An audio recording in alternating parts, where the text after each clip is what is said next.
Hello friends, स्वागत है आप सबका हमारे यूट्यूब चैनल पर, जहां हम आपको लेकर जाते हैं अलग अलग स्थानों पर, शेयर करते हैं उन स्थानों का ऐतिहासिक महत्व।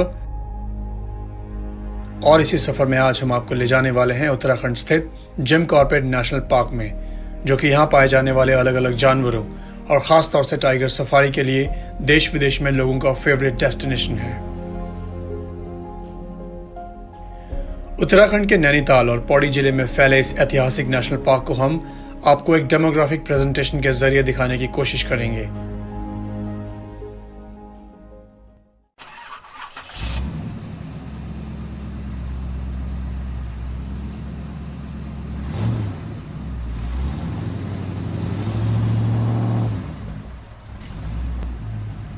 यहाँ पर पाए जाने वाले अलग अलग जानवरों और इस नेशनल पार्क से जुड़े कुछ अनकहे अनसुने तथ्यों को भी आपको शेयर करेंगे।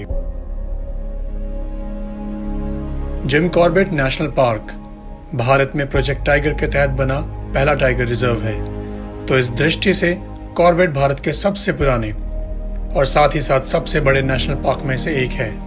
भारत में ऐसे 51 टाइगर रिजर्व हैं जो प्रोजेक्ट टाइगर द्वारा गवर्न किए जाते हैं, जिनका administration the national tiger conservation authority के अंदर आता है। इस पार्क में रॉयल बंगाल टाइगर, एशियाई हाथी और कई अन्य जंगली जानवर पाए जाते हैं। आज 20 फरवरी 2021 है और जिम कॉर्बेट की वेबसाइट के मुताबिक इस नेशनल पार्क में 164 से अधिक बाघ और 600 से अधिक हाथी हैं। और हाल ही के सर्वेक्षण के अनुसार जिम कॉर्बेट में टाइगर की पॉपुलेशन डेंसिटी देश में सबसे ज्यादा है। यहाँ आपको हर 100 स्क्वायर किलोमीटर में 20 टाइगर देखने को मिलेंगे।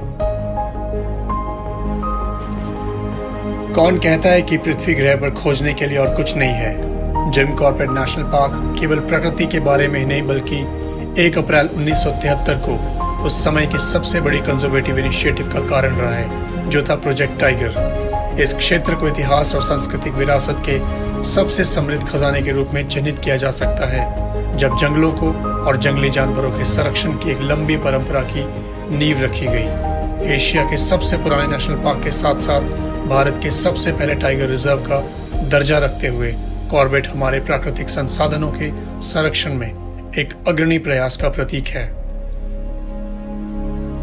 रॉयल बंगाल टाइगर के अलावा यह पार्क एंडेंजर्ड एशियाई हाथी और क्रिटिकली एंडेंजर्ड या गंभीर रूप से लुप्त होने वाली घड़ियाल प्रजाति की एक बड़ी आबादी का घर भी है। कॉर्बेट में निवास करने वाली कुछ अन्य ज्ञात स्तनपायी प्रजातियों में Asiatic black bear, hog deer, walking deer, sambar और कई अन्य जीव भी शामिल हैं। कॉर्बेट में पानी के जीव और पक्षी की लगभग 600 से अधिक प्रजातियां वास करती है, जिनमें ग्रेट पीड hornbill, white backed vulture, orange rested green pigeon, fish eagle और सरीसृप यानी रेप्टाइल्स जैसे कि घड़ियाल, मगरमच्छ, किंग कोबरा इत्यादि भी पाए जाते हैं। रॉयल बंगाल टाइगर या बाघ भारत का राष्ट्रीय पशु है। इसे यह सम्मान इसकी खूबसूरती और ताकत को देखते हुए दिया गया है। पैंथेरा टाइग्रिस इसका साइंटिफिक नेम है और यह भारत की शान है। ऐसा इसलिए है क्योंकि world wild life end fund and global tiger forum के मुताबिक दुनिया के 70% भाग भारत में ही रहते हैं। बाघ की यह प्रजाति भारत, बांग्लादेश, नेपाल, भूटान, म्यांमार और दक्षिण तिब्बत के तराई वाले जंगलों में पाई जाती है। बंगाल का सुंदरबन जंगल इसका प्राकृतिक आवास है, लेकिन कटते जंगल और बढ़ते शिकार की वजह से यह संकट में है। 2010 में भारत में 1700 बाघ थे, जो 2016 में बढ़कर 2200 और अंतिम गणना जो 2019 में हुई उसके मुताबिक अब इनकी संख्या बढ़कर 3000 हो चुकी है। ये दुनिया की सबसे बड़ी बिल्ली प्रजाति है, जिसकी लंबाई पूंछ के साथ 3.3 मीटर तक होती है और इसका वजन 200 किलो तक हो सकता है। इसके दहाड़ को 3 किलोमीटर की दूरी से भी सुना जा सकता है। इसके मजबूत मुड़े हुए पंजों से ये पेड़ पर भी चढ़ने में सक्षम है और अपने मजबूत पंजों से ये कई किलोमीटर तक अपने शिकार को घसीट सकता है। क्या आप जानते हैं नन्हे शावक अंधे पैदा होते हैं, या कहें कि जन्म के 1-2 सप्ताह बाद ही अपनी आंखें खोलते हैं।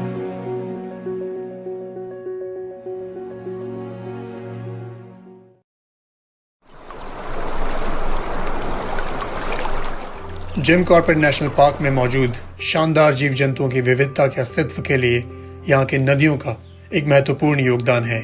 यहाँ मुख्यतः दो नदियाँ रामगंगा और कोसी बहती है। इनसे बनने वाले जल क्षेत्र के कारण यहाँ विस्तृत और विविध जलीय जीवों को आकार मिलता है। कॉर्बेट का बहुमूल्य वन्य जीवन नदियों पर निर्भर है। रामगंगा नदी अपनी महत्वपूर्ण सहायक नदियों सोना नदी, पालेन और मंडल के साथ कॉर्बेट के लिए प्रमुख जल का संसाधन है।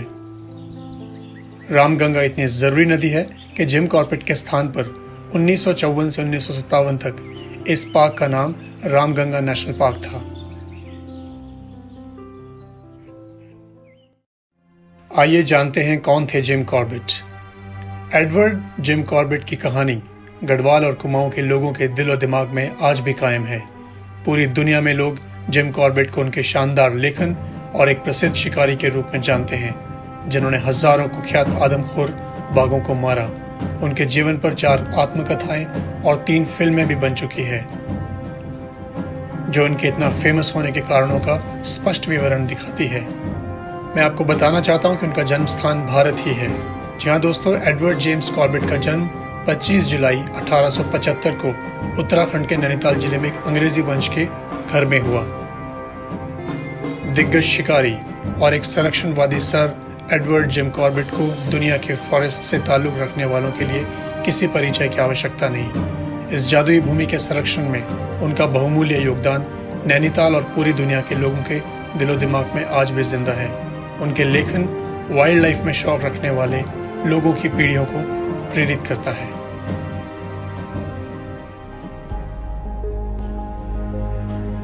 इस नेशनल पार्क में लगभग 600 एशियाई हाथी हैं, जो यहाँ आने पर आपको जरूर बहुत संख्या में देखने को मिलते हैं। ये शानदार जीव भारतीय उपमहाद्वीप का सबसे बड़ा जीव है, जो लगभग 6 मीटर तक लंबा, 3 मीटर ऊंचा और लगभग 4 से 5 टन वजनी होता है। दुनिया में हाथियों की 2 विशेष प्रजातियां हैं, अफ्रीकन और एशियाई, और इनकी तुलना करना बहुत ही आसान है क्योंकि एशियाई हाथी के कान अफ्रीकन हाथी के कानों की तुलना में छोटे होते हैं। ये अपने कानों को पंखे की तरह हमेशा हिलाते रहते हैं, जिससे इन्हें ठंडक मिलती है। ये लगातार खाते रहते हैं और विचित्र बात यह है कि हाथी का स्वस्थ बच्चा पैदा होने के बाद 30 मिनट में अपने पैरों पर खड़ा हो जाता है।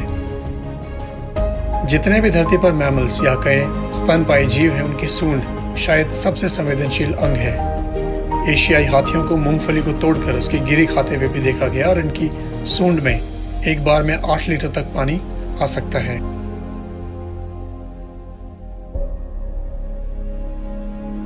2.5 सेंटीमीटर मोटी झुर्रियों वाली चमड़ी में रुके पानी से यह जीव अपने शरीर को ठंडा रखता है।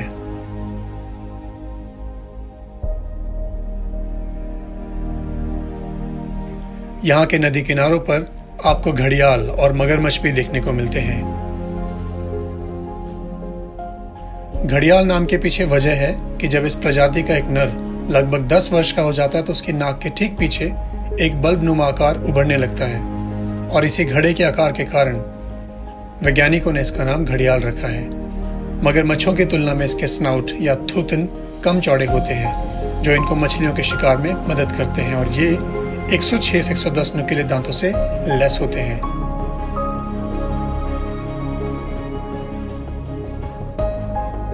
मगरमच्छ की तुलना में घड़ियाल जमीन पर लंबा सफर नहीं कर पाते। कारण है इनके कमजोर पैर, जिन्हें उम्र बढ़ने के साथ साथ वो सीधा खड़ा नहीं कर सकते।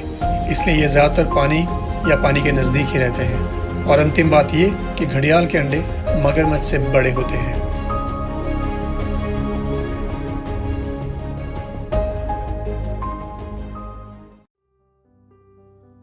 टाइगर, हाथी और कई वन्य जीवों के अलावा यहाँ पर आपको वर्ष भर सुंदर पक्षियों की चहचहाहट सुनाई देगी। दिन को ही नहीं, रात को भी आप यहाँ पक्षियों की आवाजें सुनते रहेंगे।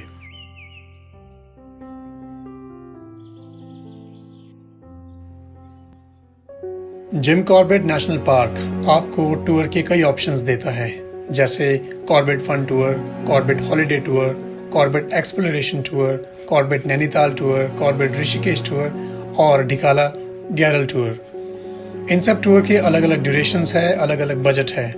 अधिक जानकारी के लिए आप जिम कॉर्बेट की वेबसाइट www.corbettnationalpark.in पर जा सकते हैं। देश की राजधानी दिल्ली से यहाँ पहुँचने के लिए आपको नॉन स्टॉप 6 से 8 घंटे लग सकते हैं। आप दिल्ली से यहाँ मेरठ होते हुए भी आ सकते हैं या हापुड़ के रास्ते भी पहुँच सकते हैं। दोनों ही रूट में आप उत्तर प्रदेश से होते हुए उत्तराखंड के जिला उधम सिंह नगर के धामपुर क्षेत्र से राज्य में प्रवेश करेंगे। हम आपको राय देंगे कि 240 किलोमीटर का यह सफर आपको दिल्ली से अर्ली मॉर्निंग में शुरू करना चाहिए ताकि आप परिवार के साथ हैं तो समय पर यहाँ पहुँच सकें। टाइगर रिजर्व क्षेत्र में पर्यटन गतिविधियों के सामुचिक प्रबंधन के लिए कॉर्बेट नेशनल पार्क को 5 पारिस्थितिक पर्यटन क्षेत्र यानी 5 इको टूरिज्म जोन में विभाजित किया गया है। ये जोन है Dhikala zone, Bijrani zone, Jhirna zone, Dhela zone और Durga Devi zone. Safari tour का आयोजन इन्हीं इको टूरिज्म जोन में कॉर्बेट टाइगर रिजर्व के वन्य अधिकारियों द्वारा 2 शिफ्ट्स में किया जाता है। सभी जोन्स में टूरिस्ट का प्रॉपर डिस्ट्रीब्यूशन फ्लो हो, यह सुनिश्चित करने के लिए प्रत्येक क्षेत्र में सीमित संख्या में सफारी जीप की अनुमति दी जाती है। प्रत्येक क्षेत्र की अपनी विशिष्ट प्राकृतिक सुंदरता है और वन्य जीवन के साथ अपना प्राकृतिक आकर्षण भी। यहाँ सफारी करते समय आपको कुछ गाइडलाइंस को फॉलो करना पड़ता है ताकि आप और वन्य जीव दोनों सुरक्षित रह सकें।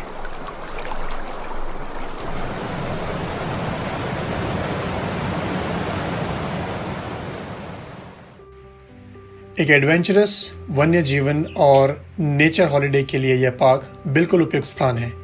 साथ ही इसके आसपास के क्षेत्रों पर दिखने वाली सुंदर पर्वत श्रृंखलाएं, घाटियां, पुराने रिवर चैनल्स और घने जंगल के सुशोभित इस प्राकृतिक स्थान पर आपको और भी बहुत कुछ करने को मिलता है, जैसे कि nature walk, cycling, birding, river rafting, river crossing. यही नहीं, यहाँ 3 वेडिंग डेस्टिनेशन रिसोर्ट्स भी हैं।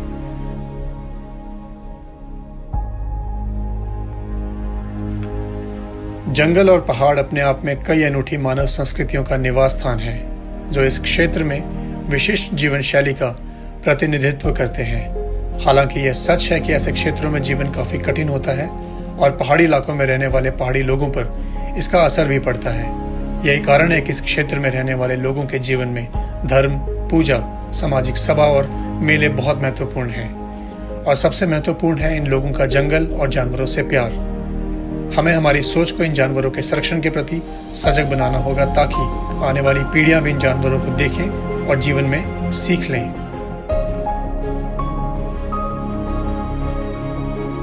इसी मैसेज के साथ मैं हमारे वीडियोस को यहीं रोकता हूं और अगली बार जब भी उत्तराखंड राज्य में नवंबर से जून के बीच आएं तो इस नेशनल पार्क में दहाड़ते हुए रॉयल मैजेस्टिक टाइगर्स और इनके वैभव को देखें। मुझे यकीन है कि भगवान की इस खूबसूरत रचना को देखकर और इनकी एक दहाड़ सुनकर आपके दिल की धड़कन एक पल के लिए जरूर रुकेगी।